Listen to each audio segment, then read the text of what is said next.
All right, guys. So we are here with the second last educational video. There is one more that I want to do. I might just make it a shorter one, hopefully, than the rest of them, and hopefully this one won't take super long. But originally, I termed this one, or I called this one, as avoiding the all or nothing mindset, which it still kind of is about. But I'm going to be more kind of talking broadly about flexible restraint and restraint in general, because I feel like this is a really important thing for you guys to get your head around moving forward.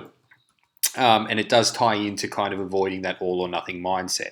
So, what we know basically is that restraint is a crucial ingredient in any long term pursuit. Um, but it's weird because the word restraint can induce very different thoughts depending on the context. So, like within nutrition, obviously, and especially in more recent times, restraint has been portrayed in a pretty negative light. Like when you say restraint, the majority of people kind of have thoughts of, cutting out X foods or 1200 calorie diets or other forms of deprivation, essentially.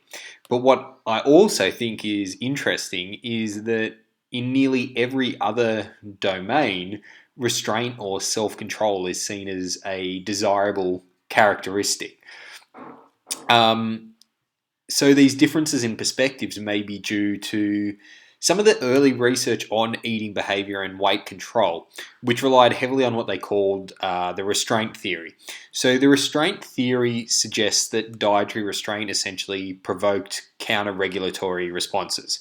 Essentially, it made it harder for people to notice when they were full, and they theorized that it could result in uninhibited binge eating like patterns. And this is kind of what led to the rise of the popular anti-diet thing. And that's really being pushed at the moment. Is we're seeing, and I don't want to call dietitians out, but we're seeing a lot of dietitians and a lot of, I'm going to call them like woo-woo hippie gurus talking about, anti-diets and that diets don't work and that you shouldn't diet and things like that. And I think that's more of a problem with the labeling of diet and how people perceive or picture diets and the beliefs that people tie to them. For me, the word diet basically just means how you eat, what you eat. And so when we talk about, for me, like going on a diet, that just means eating for your goals. I think the majority of people tie going on a diet with restriction, with bland foods, with not enjoying it, with hating their life, with all these negative associations, with regaining weight and shit like that. And that's why, dietitians are like, diets don't work and stuff like that, because they're basing it on the diets that the majority of people follow. And the majority of people, as I've said multiple times, follow pretty shit diets. Anyway, so yes, that intuitive eating. And while, this does actually work, I'm not saying intuitive eating is a bad thing necessarily. Like I've said before, I think it's just a long term goal. It's something that people need to work towards. But the thing with intuitive eating is that it fails to ignore a pretty important factor. And that is that eating behavior is driven by more than just hunger. So even if you can listen to your hunger signals really well, and that's what caused you to eat, hunger isn't the only reason that people eat. Um, we know that basically hedonic reasons, so pleasure, cravings, things like that, drive food choice just as much as hunger. And in our environment where there's highly rewarding, energy dense foods that are constantly kind of in our face, constantly pushing the dopamine buttons in our brain, like we talked about the other week, intuitive eating becomes increasingly hard.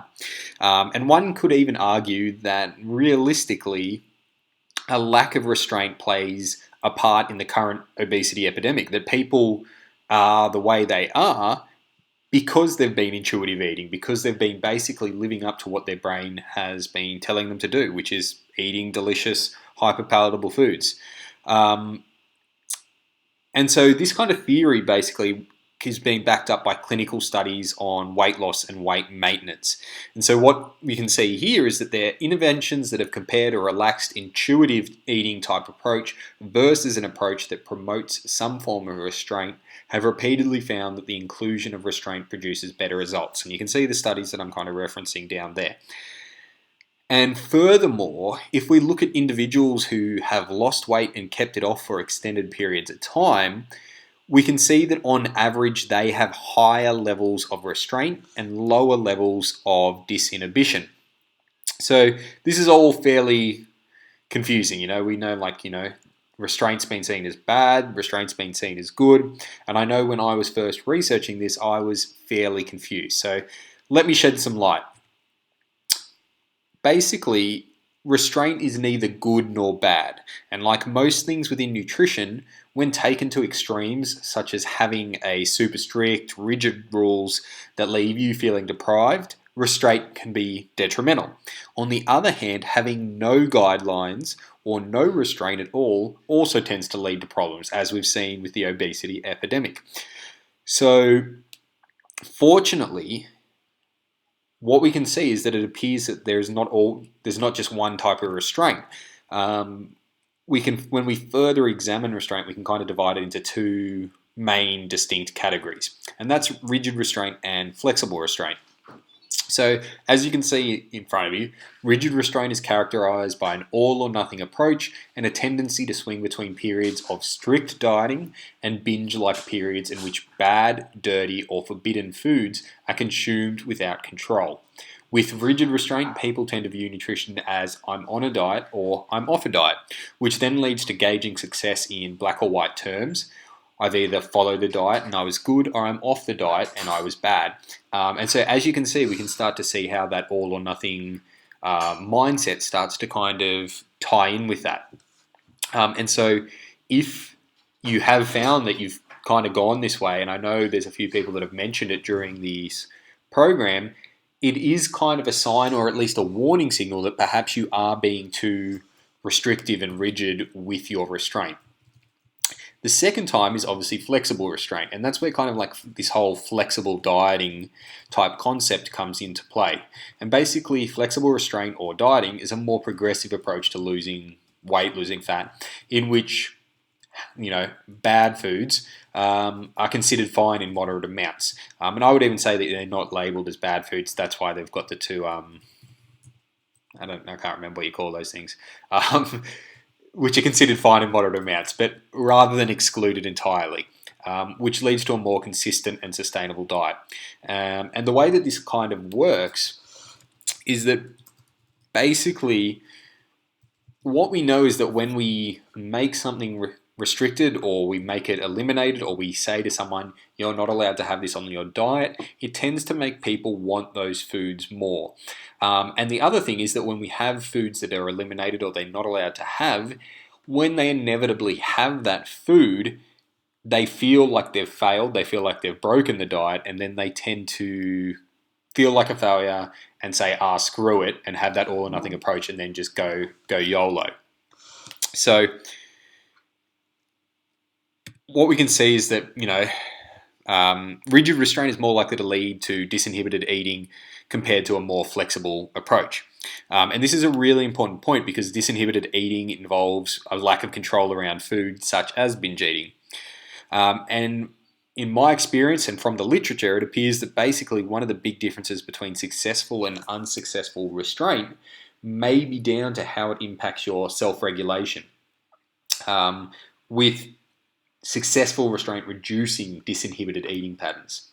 So we know that rigid approaches increase disinhibition because it leads to individuals feeling like they've overstepped that kind of strict eating boundary, whereas flexible restraint, on the other hand, has no strictly refined, rules or boundaries, and therefore disinhibition is less likely to be triggered because you're not crossing this line, you're not breaking any rules. So for example, as you can see here, fad diets in particular regularly apply concrete rules. So we can see no carbs after 6 p.m, cut out all sugar, eliminate meat products, you can only eat between 12 and 8, no starchy carbs, no saturated fats, anywhere where there's like these very absolute kind of recommendations with diet, like you have to do this or you can't do that or you can only eat this, you can't eat that. This tends to kind of trigger unregulated eating, which kind of leads to feelings of guilt, anxiety, and shame. And as we can see, that's kind of what happens to the Cookie Monster here. He doesn't want none of that. So it's important to realize that it's not the actual kind of step across the rigid restraint boundary or eating that particular food that causes the problem, but the reaction afterwards, which is the disinhibited eating and the loss of control, the negative emotions. So if eating that kind of piece of pizza or slice of cake at a birthday party isn't against the rules as such, then there's no damaging reaction afterwards. Does that make sense? It should. So yeah, flexible restraint can essentially help our dieting efforts, while rigid restraint may undermine them. So how do we actually overcome it? Well, the problem is that most of us tend to think of dietary restraint in black and white terms. So as an on and off switch, as you can see, like Homer's doing here. And so we switch between this extreme restraint and no restraint. And I know a few of you can probably relate to this. I know I relate to it, thinking back to a lot of the ways that I used to diet and I used to go about it. I remember back in, late college, early kind of 20s, there was definitely some times when I would use extreme restraint to try and diet down, and then it would come to a Friday, or, my family would have takeout and I would end up, having some with them, but I would end up pretty much binging on it, feeling super, super guilty, feeling like shit, and then being super restrictive going into the next week. And so, it's typically that kind of thing. It's either an unregulated diet full of heavily, refined carbs or heavily of crap, or a diet where kind of, there's absolutely no room for those kind of foods. So yeah. And where we rate foods is either, good or bad, healthy or unhealthy, clean or dirty, without any consideration of context. And that's what I was talking about in the live Q&A when I was talking about, like, what's the best bread? Or can I eat this? Is insert food good? Is insert food bad? We've got to move away from that kind of thinking and move towards kind of understanding context, and also just thinking about, viewing things more in terms of calorie density and nutrient density. And it's not necessarily that, foods are bad per such. Maybe they're just foods that are calorie dense and nutrient sparse. That doesn't mean you can't have them. It doesn't mean they cause you ill health or they make you gain fat without kind of context behind it or the rest of the diet. It just means that you probably don't want to be eating a ton of them because they're more likely to lead to you being in a calorie surplus if unaccounted for.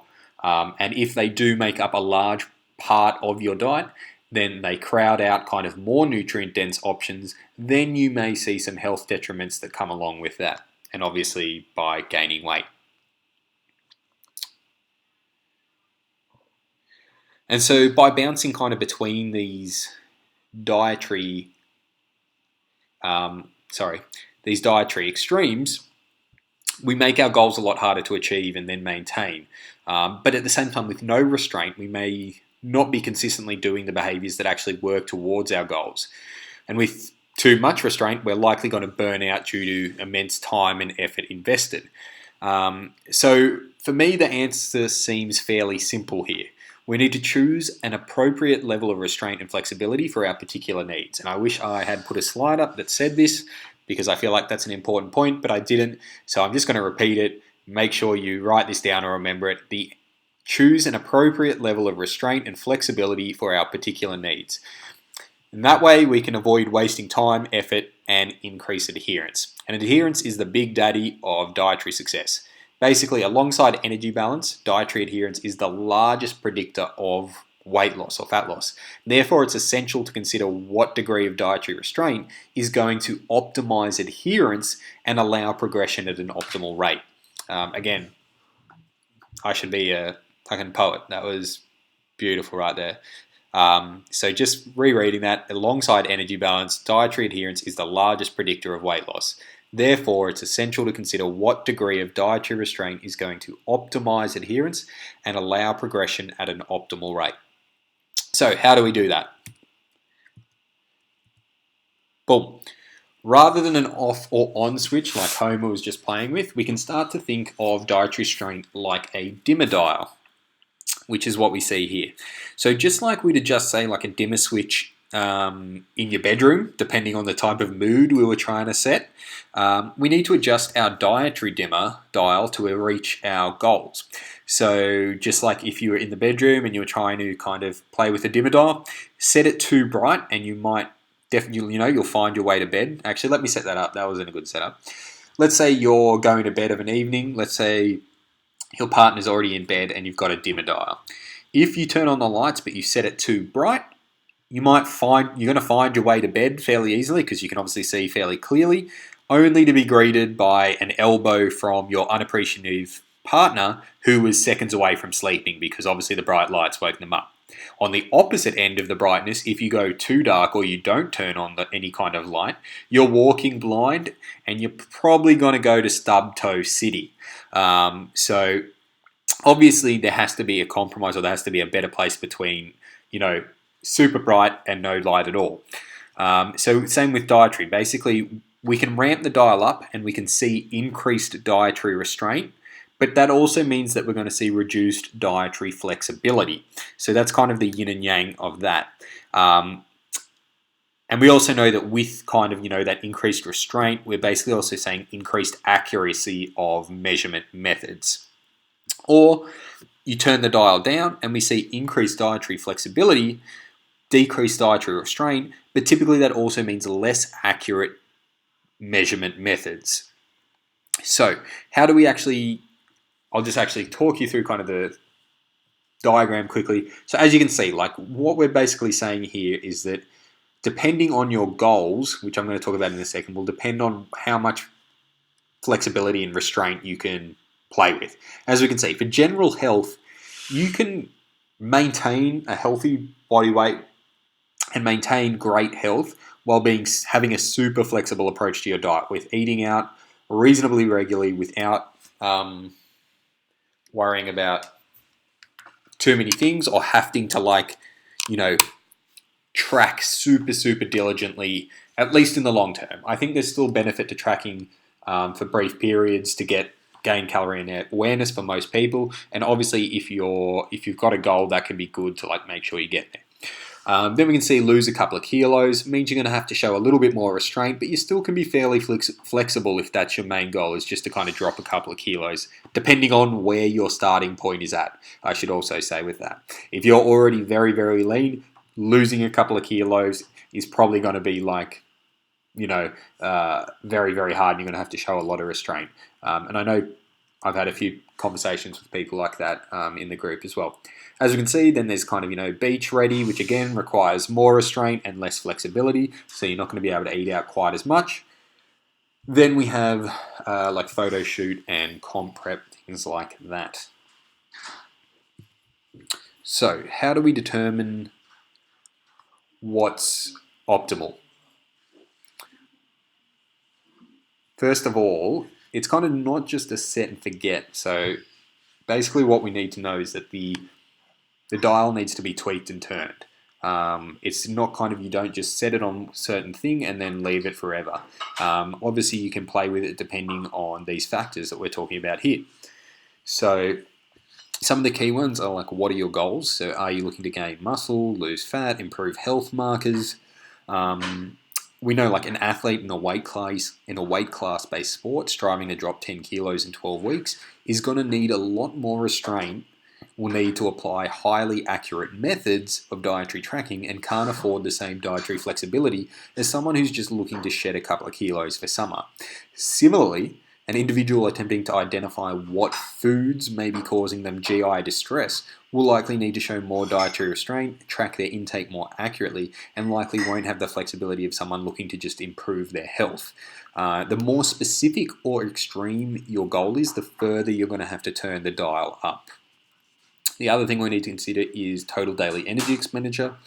So Girls, I'm sorry to tell you that the lower your total daily energy expenditure, the brighter the dial will need to be, or the more restraint you may need to show. So smaller individuals, females, sedentary people just don't have the same energy budget as larger, more active individuals.